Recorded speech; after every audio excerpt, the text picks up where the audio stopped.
Entonces, para iniciar con el tema de semiología de médula espinal, tenemos al doctor Darwin Narváez, residente de primer año de neurología, Universidad de Antioquia.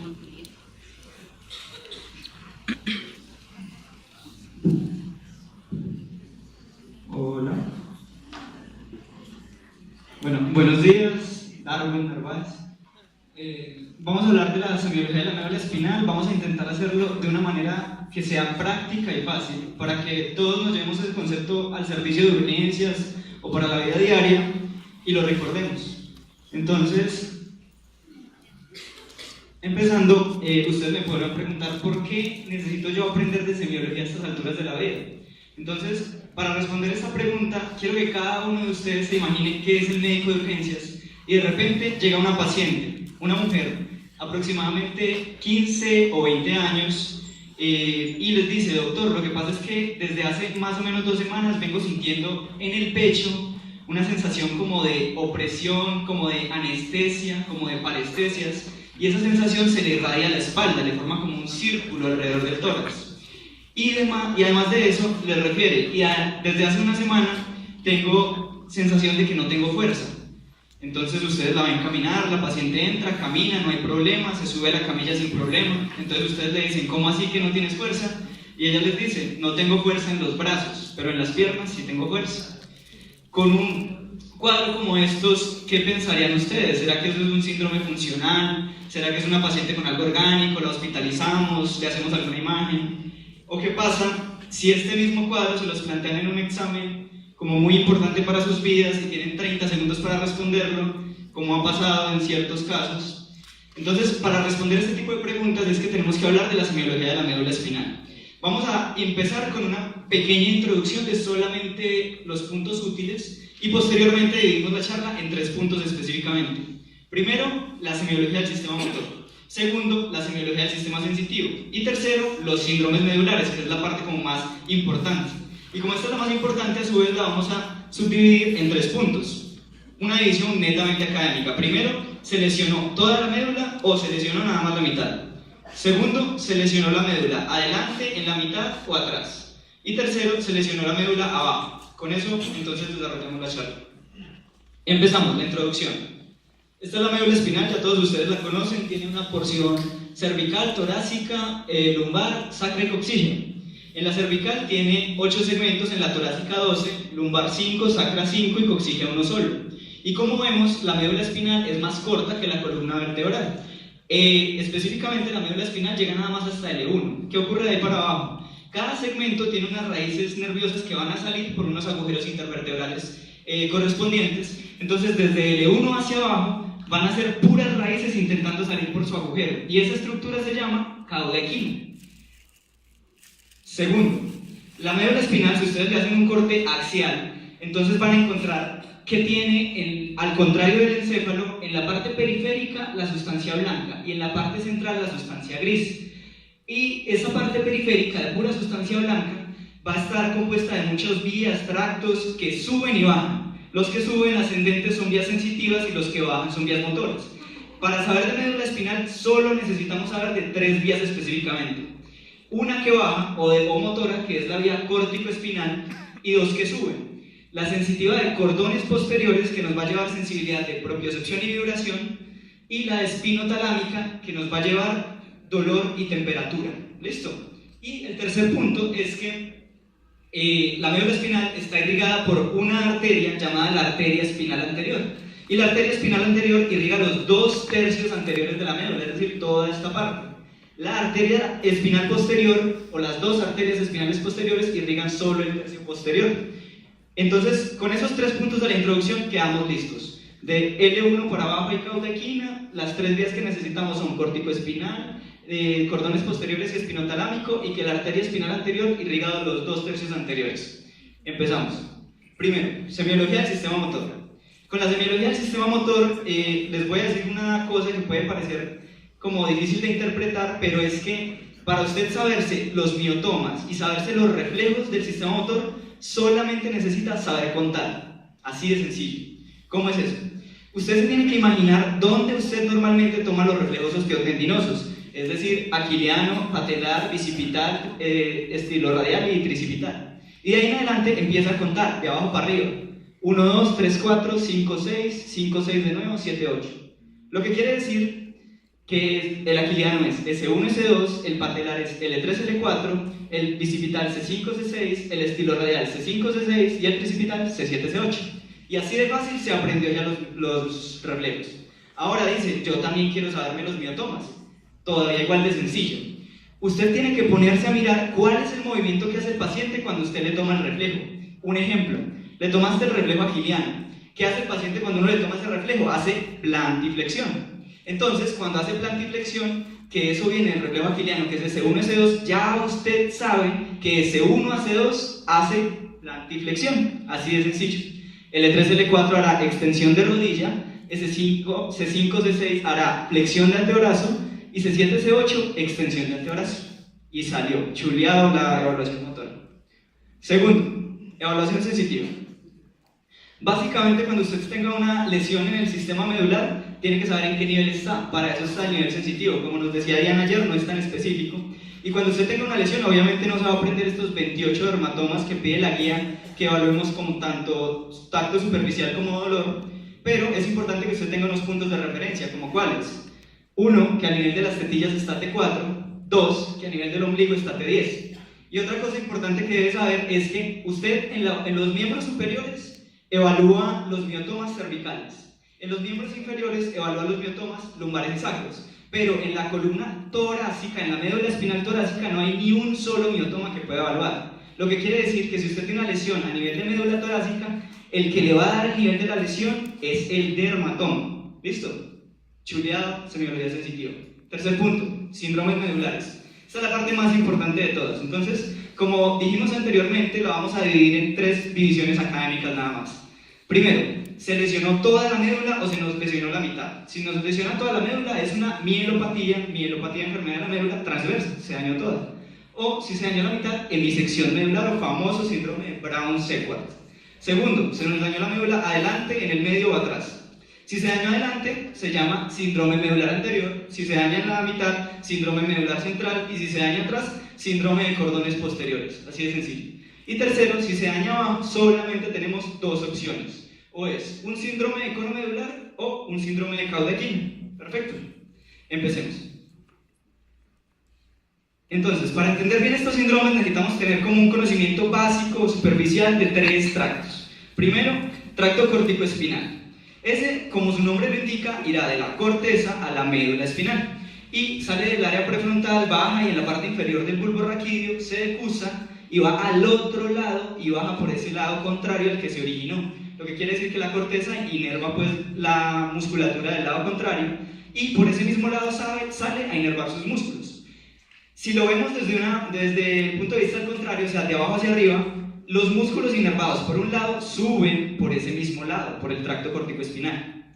Segundo, tracto de cordones posteriores. Inerva, como dijimos, sensibilidad a la vibración y propiocepción. Lo que quiere decir que cuando usted inerva una extremidad, por ejemplo la extremidad izquierda, este tracto de cordones posteriores entra y sube por el mismo lado y en la parte inferior del bulbo se decusa. Es decir, es igual que el corticoespinal, sube por el mismo lado que entró. Y el último es el espinotalámico. El espinotalámico lleva, como dijimos, dolor y temperatura y lo que hace es entrar, pero inmediatamente entra, se decusa al otro lado. Y al decusarse sube por el lado contrario. Entonces, en resumen, el corticoespinal y cordones posteriores suben por el mismo lado que entraron y el espinotalámico sube por el lado contrario. Listo. Vamos ahora hacia los síndromes medulares. Primero, ¿se nos dañó toda la médula o solo se dañó la mitad de la médula? Si se dañó toda la médula, se llama mielopatía transversa. Y la mielopatía transversa, por hacer el ejercicio semiológico, recordemos, daña tracto corticoespinal bilateral. Entonces, ¿qué va a pasar? No tiene fuerza a los 2 lados. Daña tracto de cordones posteriores bilateral. ¿Qué va a pasar? No siente vibración ni propiocepción a los 2 lados. Y daña el espinotalámico, no tiene dolor ni temperatura a los 2 lados. Entonces, en este hay que hacer unas anotaciones. Primero, al principio, cuando tienes un trauma raquimedular que daña toda la médula, vas a tener una cosa que se llama síndrome de shock medular, en el que la médula espinal pierde todo el automatismo que tiene y queda un paciente con miembros que son flácidos e hiporrefléxicos, o sea, un síndrome motoneural inferior. Posteriormente, la médula espinal que se dañó hacia abajo va a empezar a recuperar el automatismo y queda el síndrome medular de motoneurona superior, que es el conocido y clásico. ¿Qué pasa? Que la médula espinal también también irriga la vejiga, inerva, perdón. Entonces, vamos a tener en la vejiga que al principio, si usted tiene una lesión que es de S2, S4 hacia arriba, va a tener una vejiga que es flácida, como si tuviera un síndrome de motoneurona inferior, una vejiga flácida con un esfínter flácido. Eso se llama vejiga neurogénica flácida y vas a tener que se está llenando de orina y finalmente va a tener incontinencia por reflujo, por simplemente llenada. Por otro lado, después de un tiempo, cuando recupera la médula el automatismo, también se produce un síndrome de motoneurona superior en la vejiga. Y entonces vamos a tener una vejiga que se contrae mucho su músculo detrusor, se contrae mucho su esfínter y va a empezar a producirse lo que se llama disquinesia detrusor esfínter. Es una vejiga neurogénica espástica. Eso pasa si las lesiones son de S2 o S4 hacia arriba, porque ese es el núcleo donde está la micción. Ahora, si se lesionó exactamente en S2 o S4, ¿qué va a pasar? Que todo el tiempo la vejiga se queda flácida, nunca avanza a vejiga espástica. Listo, eso es lo básico de una mielopatía transversa. Segundo punto, se dañó la médula en un lado, Brown Sequard. Como vemos acá entonces, se nos va a llevar tracto de cordones posteriores de un lado, entonces no siente propiocepción y vibración de ese mismo lado. Se llevó el corticoespinal de ese lado, no tiene fuerza en ese lado. Y finalmente se llevó el espinotalámico de ese lado. Pero entonces, ese tracto espinotalámico que está ahí es el que venía del otro lado, que se depusó inmediatamente. Lo que quiere decir que se llevó realmente dolor y temperatura del lado contrario. Ese es el clásico síndrome de Brown Sequard. No siente vibración y propiocepción de un lado y no siente dolor y temperatura del otro. Se le suele producir por heridas penetrantes y por esclerosis múltiple. Listo. Segundo punto, se nos dañó la médula adelante, en el medio o atrás. Si se daña la médula adelante del síndrome medular anterior, lo que ocurre es que se van a dañar los 2 tercios anteriores de la médula. Entonces te llevaste tracto córtico-espinal, no tienes fuerza en los dos lados, espinotalámico, no sientes dolor ni temperatura en los dos lados y solamente tienes conservada la propiocepción y la vibración. Digamos que puede causar una cosa tan curiosa. La principal causa de este síndrome es el infarto de la arteria espinal anterior. Esa arteria que irrigaba los 2 tercios anteriores nos produce síndrome medular anterior. Listo. Segundo punto, síndrome centromedular. En este lo vamos a dividir en 2 cosas. Uno es un síndrome medular pequeño o 2 es un síndrome medular más grande. Primero, si es una cosa pequeñita, está aquí en la mitad y se va a llevar justamente esta estructura que está aquí, que se llama comisura anterior. Da la casualidad de la vida que en la comisura anterior justamente por ahí están pasando los 2 tractos espinotalámicos que vienen de los 2 lados. Entonces haga de cuenta que se llevó tractos espinotalámicos de lado y lado, pero por encima de esa lesión el paciente está normal y por debajo de esa lesión el paciente está normal. Lo que quiere decir que él solamente tiene pérdida de sensibilidad, dolor y temperatura en el nivel de la lesión y tal vez unos 2 dermatomas por arriba o por abajo. Si eso ustedes se lo imaginan en un tórax, van a tener como una parte que no tiene sensibilidad y después sí tiene sensibilidad abajo y arriba, y eso se llama anestesia en chaleco. Listo. Ahora, si el síndrome centromedular creció un poco, creció así como lo ven, se lleva el tracto corticoespinal de la parte más central. Y el tracto corticoespinal de la parte central tiene una particularidad, y es que en la mitad va la fuerza que va a los miembros superiores, y en la parte periférica la de los inferiores. Lo que quiere decir que este paciente va a tener debilidad en miembros superiores, pero va a tener buena fuerza en los inferiores. No sé si ustedes hayan visto que esto se parece al caso de la paciente que teníamos inicialmente.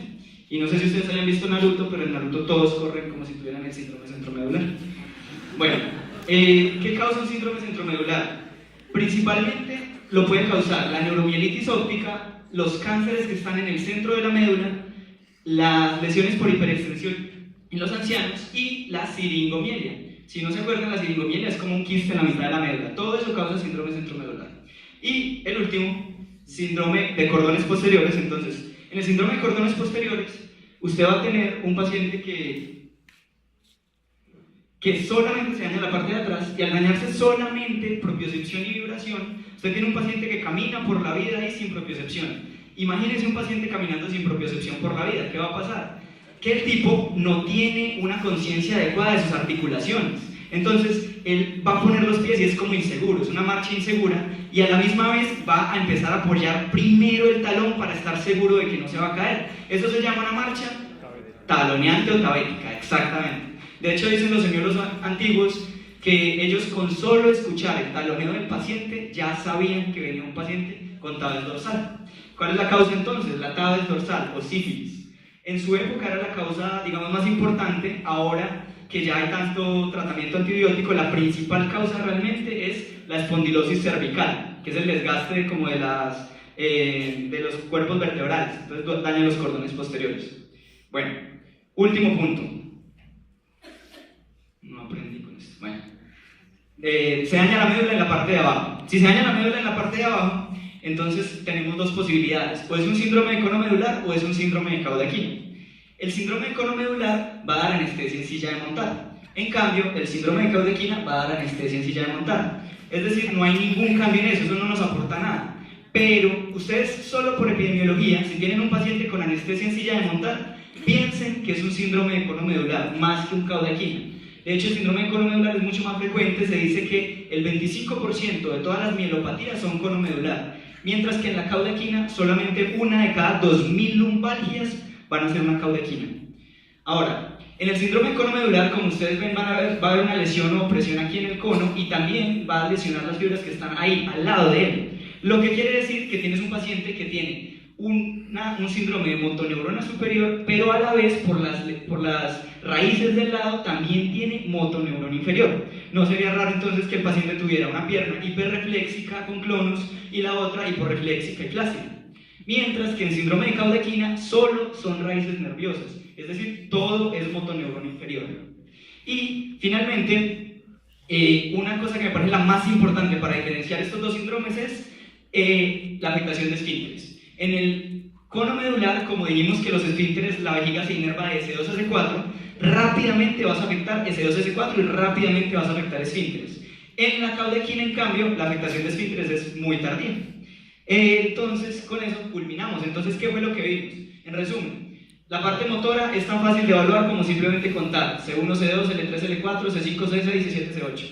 En la parte sensitiva, acordémonos, tetillas T4, ombligo T10. Y en la parte de síndromes medulares, si se daña todo, primero tienes un shock medular, después si hay una disección vas a tener propiocepción y vibración buena de un lado y disminución de dolor y temperatura del otro. Si se daña adelante el síndrome medular anterior, tienes un infarto de la arteria espinal anterior. Si se daña en los cordones posteriores, tabes dorsal. Si se daña en la mitad, un paciente que camina como Naruto, no tiene fuerza en los superiores. Y abajo, finalmente, cono medular si tiene afectación de esfínteres temprano y caudequina si se afectan los esfínteres tardíos. Muchas gracias.